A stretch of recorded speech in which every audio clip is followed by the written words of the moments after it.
Découvrez dans cette nouvelle capsule vidéo les notes des Madrilènes après la manita contre la SD Minera. Hendrick, il perd gros en déplacement à l'Estadio Municipal Cartagonova pour y défier le Deportiva Minera dans le cadre des 16e de finale de la Coupe du Roi ou si vous voulez Copa del Rey. Le Real Madrid s'est baladé tout simplement largement au-dessus de son adversaire. Les hommes de Don Carlo Ancelotti se sont imposés 5-0 après le succès très douloureux vendredi dernier contre Valence à Mestalla. L'équipe madrilène s'est tout simplement baladée contre la modeste formation de Minera ce lundi soir avec une équipe naturellement remaniée. Les poulains de Don Carlo Ancelotti ont démarré la partie tambour battant dès la 5e minute déjà. Vite fait et bien fait, eh bien oui, un certain Federico Valverde d'une superbe volée dans la surface de réparation après un mauvais renvoi a ouvert le score. 13 minutes plus tard, Eduardo Camavinga, oui les amis, c'est le sort de la rencontre, coup de tête rageur bien évidemment, et en grande forme, le jeune, la pépite turc Arda Güler a profité également, il va de son doublé. Luka Modric également, le vétéran, s'est offert un but dans cette rencontre, oui, avec un bon service, un bon travail de Fran Garcia. Les amis, la formation de Minera n'a absolument rien vu. Match tranquille où les merengues ont montré beaucoup de bonnes choses. Certains joueurs n'ont pas certes brillé. Donc oui les amis, voici les notes de notre rédaction pour les joueurs du Real Madrid. Donc on commence par André Lunin, il aura une note de 6/10. Soirée très tranquille pour le gardien ukrainien, bien qu'il ait besoin de temps de jeu, encore une fois pour montrer son plein potentiel, qu'il reste un élément clé de l'effectif de Don Carlo Ancelotti. Il n'a pas eu grand chose à faire face à une équipe tellement faible de l'UD Minera, Deportivo Minera, qui n'a pratiquement rien montré offensivement, hein, à part une tentative assez molle, très molle, aux alentours de la 53e minute. Et donc on verra bien si l'adversité sera beaucoup plus coriace en 8e de finale. Fran Garcia, 7/10, il a été très sérieux, oui, appliqué également, le latéral gauche espagnol, oui, a fait un très bon match, sans doute avec la volonté de montrer qu'il peut bien faire encore une nouvelle fois. Fran Garcia a tout de suite imposé le respect en réalisant un pressing haut et des interventions très musclées sur ses adversaires. S'il n'a pas eu beaucoup de choses à faire hein, défensivement, il faut préciser que le joueur de 26 ans a fait très mal offensivement avec ses déboulés et ses centres dans la surface de réparation adverse, dont un qui a profité d'ailleurs, un certain Eduardo Camavinga. Nous passons maintenant au tout jeune Diego Aguado, 6/10 pour lui, pour sa première titularisation dans l'équipe professionnelle. Oui, du Real Madrid, oui, il va s'en souvenir très certainement. Le jeune défenseur a assuré tout simplement, aligné à la place d'Antonio Rudiger qui se repose avant la Super Coupe d'Espagne en milieu de semaine. Rappelez-vous qu'il va se disputer en Arabie Saoudite contre la formation de Mallorca dans 3 jours. Aguado a réalisé plusieurs interventions très hautes pour mettre fin aux rares assauts offensifs des joueurs du Deportivo Minera et donc amener à soulager les titulaires en défense. Le jeune espagnol qui vient de la réserve, la Castilla,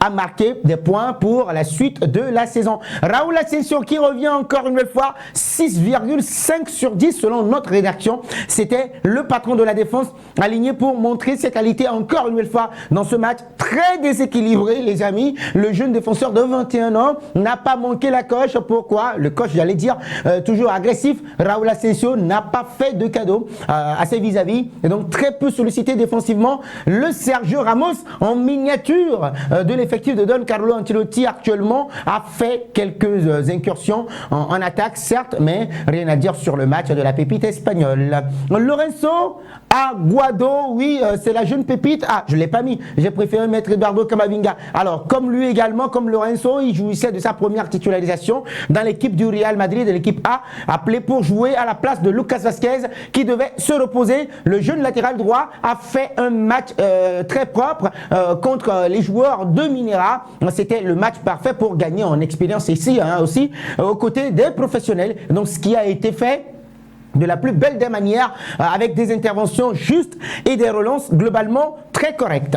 Enfin, Eduardo Camavinga, l'un des hommes en forme de Don Carlo Ancelotti, 6,5/10 pour lui. Rien à dire sur le talent français, connu pour son sérieux et son application dans les duels. Eduardo Camavinga a largement contribué à la soirée très tranquille de l'équipe de Don Carlo Ancelotti en raflant beaucoup de ballons. Outre le travail au milieu de terrain, l'ancien Rennais a apporté des coups de main très précieux à Fran Garcia sur le côté gauche pour équilibrer voilà, la défense un tout petit peu pour les rares occasions hein, avec le but inscrit. C'était une soirée parfaite pour Eduardo Camavinga. Ah oui les amis, Federico Valverde 6 sur 10 pour Monsieur Propre. Premier buteur de la rencontre à la 5e minute. Valverde a largement rempli sa mission.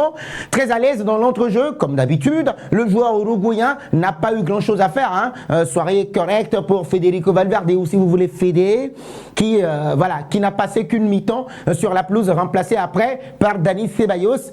À la pause, Luka Modric, le vétéran, le capitaine de ce match-là, 6,5 sur 10. Le vétéran croate, encore une fois, a fait un très bon match, les amis. Oui, contre un adversaire très faible, Modric n'a pas souffert dans la gestion de ses partenaires. Eh bien oui, dans la construction du jeu également, le joueur le plus âgé de l'effectif de Don Carlo Ancelotti, 39 ans.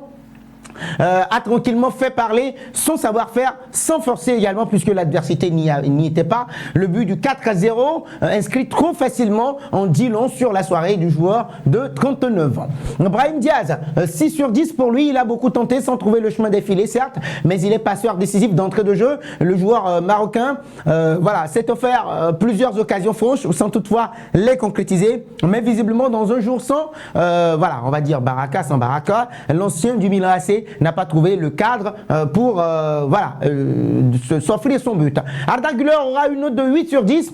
Il était aligné sur le front de l'attaque.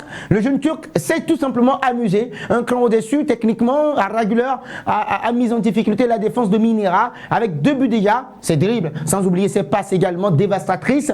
Il a tout bien fait. Un très bon match pour le jeune de 19 ans qui a clairement marqué des points dans cette rencontre. Et nous allons terminer avec Endrick. Malheureusement, les amis, c'est le gros perdant de la soirée du côté madrilène. Il ne sera pas du tout content. Hein. Oui, on manque de temps de jeu. Le jeune attaquant brésilien, l'espoir du football brésilien, l'un des espoirs, hein, on va dire, n'a pas profité de cette rencontre pour gagner en confiance en s'offrant un but. Oui, 5-0 contre le Deportiva Minera qui reste très faible sur le papier et sur le terrain. Endrick a manqué de très grosses occasions en début de partie avec des face-à-face aussi, hein, alors que ses partenaires ont réussi a planté des buts. L'ancien de Palmeiras a buté à plusieurs reprises sur le gardien de Minera. Waouh, quel gardien! Martinez, il a fait un match dantesque pour moi. Il ne mérite pas d'être en 4e division, hein, c'est vrai. Mais après, en deuxième période, Endrick a complètement disparu et donc il faudra rapidement retrouver de la confiance pour espérer avoir plus de temps de jeu voilà, au sein du 11 de départ de Don Carlo Ancelotti. Les amis, que pensez-vous de notre 11 et de nos notes? Vous nous donnez vos avis dans les commentaires.